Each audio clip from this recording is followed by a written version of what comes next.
a story. Ever since I can remember, I've lived with mental illness. But back when I looked like this, when I was only 6, we didn't call it that. We called it the worries. I worried about everything. Getting dressed, eating, bad things happening, what kind of job I'll have when I grow up, and whether anybody will ever want to be friends with me. The worries made my tummy hurt and kept me from falling asleep. My worries also made it tough to make friends. This was really hard for me because I'm a very social person and having friends is really important to me. But back then, I didn't have any. My worries took up all my concentration and energy. Even though I wanted to follow instructions and behave, my worries got in the way. Everyone except my family thought I was a bad kid, and I got in trouble all the time. It didn't seem like anyone liked me. The other kids, other adults, even my teacher.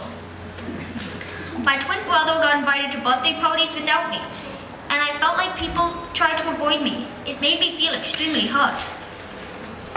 Worst of all, the worries made it tough at home, because I often upset my family. It was so confusing. My worries were so bad that my family took me to see a doctor and then a therapist. They said that I was suffering from anxiety.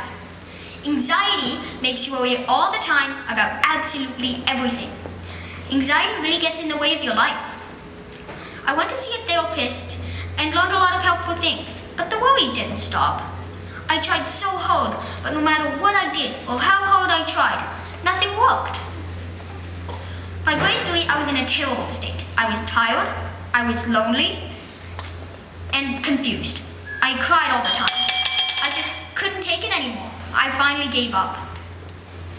I didn't want to get out of the bed anymore. I just wanted to disappear. I remember one morning when I was 9, my mom came downstairs to wake up me and my brother a little earlier than normal. She told us that there was a beautiful sunrise that she wanted us to see. My brother rushed out of the room to go take a look. I remember that I really wanted to go, but I just couldn't get out of bed. I was too exhausted. My body felt too heavy. I just couldn't do it. I told my mom that I couldn't get out of bed. After waiting a while, my mom went upstairs with my brother. I remember that I really wanted to go too, but instead I laid there and cried. I didn't tell anybody how badly I felt. To this day, when I think about it, it still makes me feel really emotional. I missed out on that one beautiful sunrise that I would never get to see that I would never get a chance to see again. I missed out on joining my brother and mom to share a once-in-a-lifetime opportunity. I never want to feel that way again. I never want to miss out on anything again. Worst of all, the worries made it tough at home. Finally, one day, I told my mom that I wanted to disappear and that I wanted to die. Fortunately, my family recognized the signs of depression and they brought me to they sought medical help. And she brought me back to the doctor. To make a very long and complicated story very short, I was eventually assessed and was diagnosed with depression and anxiety disorder. The pediatrician recommended medication, ongoing therapy, and a wellness plan that included healthy eating, sleep, and exercise. The psychiatrist surprised me with more news. He told me that I was also on the autism spectrum. He told me that I have PDD and OS, which means that I'm on the mild end of the autism spectrum. But here's the most interesting part of my story. Once people in my life found out that I was on the autism spectrum, their attitude about me changed. I got a lot more help. The teachers seemed nicer and more understanding. The school gave me more support. The school worked with me and my classmates to teach us about being socially successful and about invisible disabilities. The school counselor even came into my class to teach us about social and emotional development and that it's okay to be different. Things started to look up for me. I was finally getting the help and support I needed to feel better. I started to feel less ashamed of myself, and people seemed to treat me with more respect. Adults seemed to be more patient with me, and they seemed to feel sorry for me. The kids at school also tried to be more patient with me. Looking back, I started to wonder why I wasn't this treated well when I was only dealing with mental illness. When I started asking questions about this, my family taught me the word stigma. We googled stigma and learned that it means a mark of disgrace. I also think it has to do with discrimination. It all made perfect sense to me once I learned about the stigma of mental illness. It's awful and unfair that kids suffering from mental illness are treated with less respect and given less support than kids living with other medical conditions. I like to use an example that gets people's attention. Think about a little girl. Now imagine that she is living with diabetes. How does that thought make you feel? There's no shame in that, is there? You don't have any bad feelings about her, do you? You don't feel like you want to avoid her. You aren't afraid of her. You aren't embarrassed or scared to talk to her about her disease. You wouldn't tell this little girl to just get over it or punish her because she can't control her diabetes.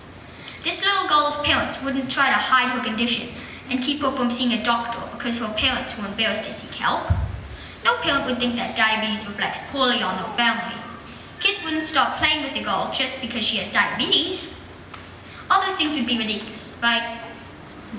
Then how come many adults treat mental illness like that? The way I see it, a sick kid is a sick kid, and every sick kid deserves to be treated with respect and support. It has the right to get the treatment they need to feel better and live a happy life. Here are some interesting facts. 1 in 7 kids experience mental illness. So I ask you, look, 3 people to your left, 3 people to your right. It is likely that one of your kids are living with mental illness. So I ask you, it's likely. Do you know the signs and symptoms? Would you know when your kid needs help? And even more important, would you bring them to the doctor to seek help?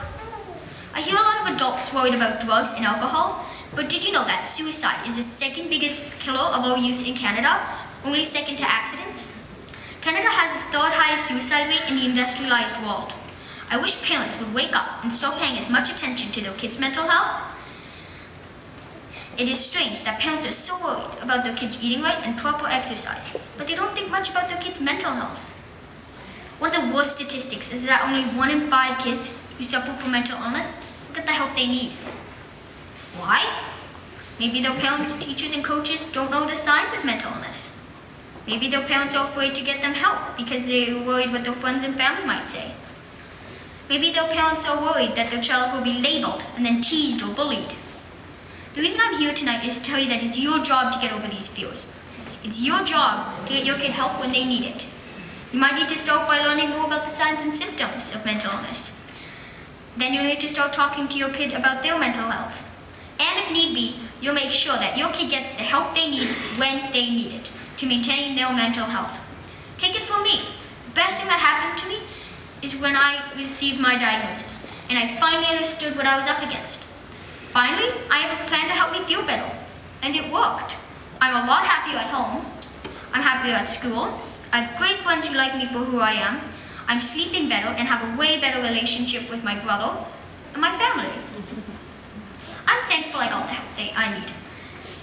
Every kid deserves the same, and I'm determined to make sure that every kid who needs help gets it. Before I leave you tonight, I want to ask you for help. Take the scouts off.